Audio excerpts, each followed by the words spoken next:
মুহাম্মদ রাসূলুল্লাহ সাল্লাল্লাহু আলাইহি ওয়াসাল্লাম এই কালমাটা পড়িয়ে তারপর চলে যা। ওরে শেখ ফরিদ, আমি ইচ্ছা করলে তোর চোখগুলো তো ভালো করতে পারবো না, তোর চোখ আমি ভালো করে দিতে পারবো না, কিন্তু একটা কথা বলি রে শেখ ফরিদ, তোর মতো মানুষ আমি জীবনে দেখি না। চিন্তা করে শেখ ফরিদ রহমাতুল্লাহ আলাইহি মহিলার কাছ থেকে বিদায় নিলেন, চোখ দিয়ে রক্ত পড়ছে ঝরঝর করে। দুটো চোখ যদি আঙুল দিয়ে তুলে দেয় তাহলে কি পজিশন হবে, জ্বালা যন্ত্রণা সব রকম হচ্ছে শেখ ফরিদ রহমাতুল্লাহ আলাইহি। তারপর উনি সেই নদী যেভাবে পার হয়েছিল সেইভাবে করে নদী পার হয়ে গেল। পার হয়ে গিয়ে ওপারে গিয়ে আগুন দিয়ে পানি গরম করলেন। পানি গরম করলেন ঠিক টাইমে আল্লাহর কাছে বলেছে, আল্লাহ যতক্ষণ পর্যন্ত আমি পানি গরম করে না নিয়ে আসবো ততক্ষণ পর্যন্ত যেন তাহাজ্জুদের ওয়াক্ত না হয়। একবার জোরে বলুন না সুবহানাল্লাহ। নারায়ে তাকবীর, নারায়ে তাকবীর, নারায়ে তাকবীর। মহান ইসলামী জলসা, মহান ইসলামী জলসা, শ্রোতা বৃন্দ নারায়ে তাকবীর। আমার ভাই বাবাজিরা, তাহাজ্জুদের ওয়াক্ত হলো না যতক্ষণ পর্যন্ত শেখ ফরিদ পানি গরম করে না হুজুরের কাছে দিল। এখন অন্যদিন হুজুর এই দেন আপনার পানি, আর আজকে বলতে যে হুজুর এই দেন আপনার পানি। আচ্ছা, এবার আপনারা আল্লাহর ওলিরা সব দেখে তো, কারা কারা বিশ্বাস করেন হাত উঁচু করেন, কারা কারা বিশ্বাস করেন যে আল্লাহর ওলিরা সব দেখে? নারায়ে তাকবীর, নারায়ে তাকবীর। আলহামদুলিল্লাহ, আল্লাহ পাক কোরআন শরীফে বলছেন, ওয়া কুল ইয়ামালু ফাসায়ারাল্লাহু আমালাকুম ওয়া রাসূলুহু ওয়াল মুমিনুন। বিশ্ব বিশ্বসরাম বলেন, নবী হাবিব আপনি বলে দিন, আপনি জগৎবাসীকে বলে দিন, তোমরা যা আমল করো আমি আল্লাহ দেখি, আমার নবী দেখে, আমার মুমিন বান্দারা দেখে। একবার জোরে বলুন না সুবহানাল্লাহ। এখন আল্লাহর ওলি সব দেখতে পাচ্ছে। আগে শেখ ফরিদ কিভাবে পানি জোগাড় করেছে, চোখ তুলেছে কিনা সে আল্লাহ দেখতে পাচ্ছে। আল্লাহর ওলি সব অবগত আছে, সব অবগত আছে, কিন্তু তিনি ভাবতেছেন যে শেখ ফরিদ আমার চেয়ে মর্তবায় তার দরজা উঁচু, সে আমার চেয়ে বড়, আর আমি তাকে কিভাবে, এটা তিনি ভাবছিলেন।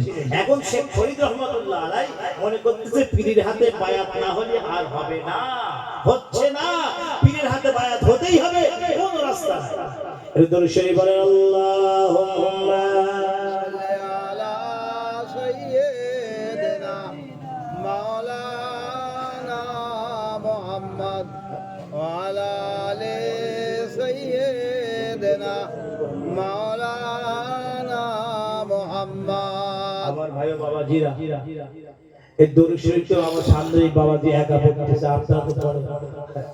লোক তো আলহামদুলিল্লাহ ভালোই হয়েছে,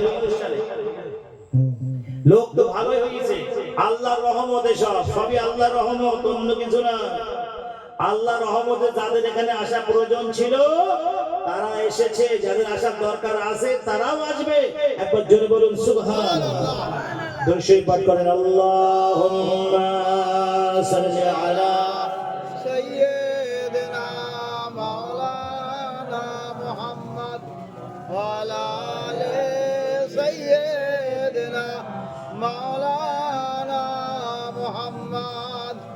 আল্লাহুম্মা সাল্লি আলা সাইয়্যিদিনা মাওলানা মুহাম্মদ ওয়া আলা আলি সাইয়্যিদিনা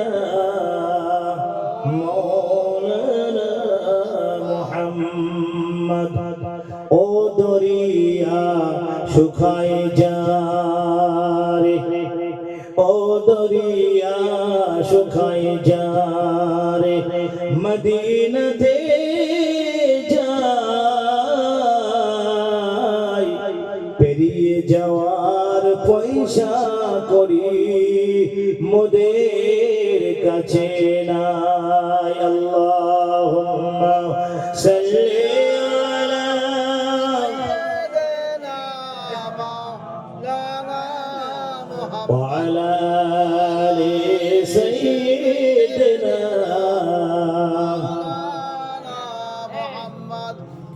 আমার ভাই বাবাজিরা, যে আলোচনা আমি করছি সেখানেই করব, তার মাঝখানে একটুখানি আমি সাইডে চলে যাচ্ছি। আর একজন আল্লাহর ওলির কথা আমি আলোচনা করব আপনাদের সম্মুখে। হ্যাঁ, কি বলছেন? গাছতলা গুছিয়ে দিয়ে পাতা পড়ে যাবে, শেষ হয়ে ওটা পরে আচ্ছা, আসতে এখন ওখানে পৌঁছছি, ওপারে তো এখন পার হয়নি, ওপার থেকে এপারে আসি, তারপরে ওখানে এখন কথা আছে, ডাকাতির কথা আলোচনা হবে না, এখনো আছে। হ্যাঁ, ডাকাত আসবে আবার।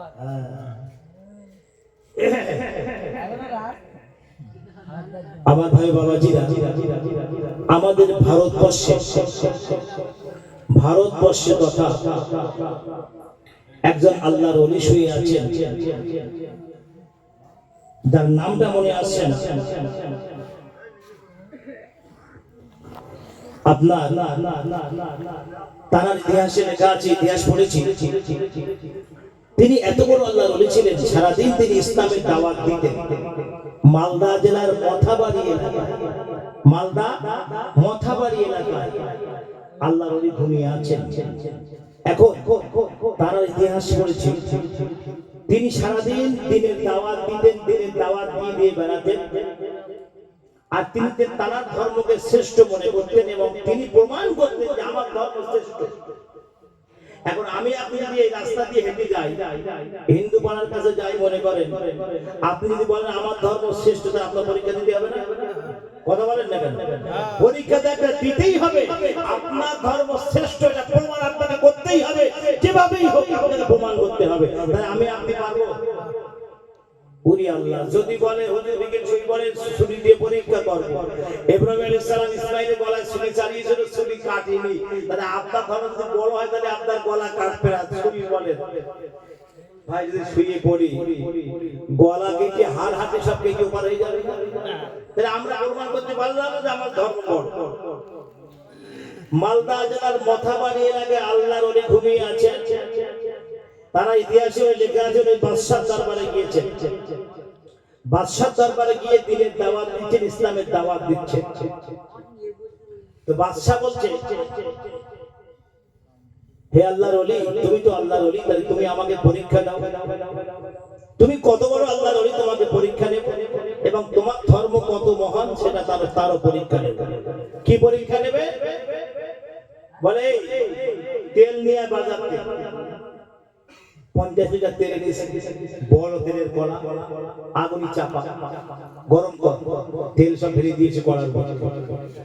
তেল যখন টকবক করে ফুটছে, তখন বলছে আল্লাহর ওলি, তুমি তো আল্লাহর ওলি দাবি করো, তোমার ধর্ম শ্রেষ্ঠ মনে করো, তো তুমি এই তেলের কড়ায় নেমে পড়ো, দেরি করো না, তাড়াতাড়ি নেমে পড়ো।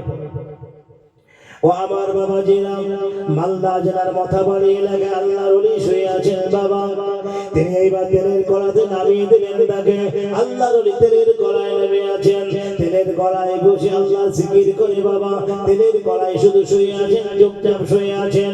8 ঘন্টা পরে ওনাকে যখন তেলের কড়া থেকে উঠানো হলো বাবা, ওই দেখেন চুপচাপ দাঁড়িয়ে আছেন, কথা বলেন, এ বাদশাহ, আমি আবে হায়াতের পানিতে গোসল করছিলাম, কেন তোমরা আমাকে ডিস্টার্ব করলে? কেন আমাকে জাগিয়ে দিলে? তোমরা কেন আমাকে জাগিয়ে দিলে? ও আমার বাবাজিরা, 8 ঘন্টা তেলের কড়াই ডুবানোর পরে তিনি বলছেন, আমি আবে হায়াতের পানিতে গোসল করছিলাম।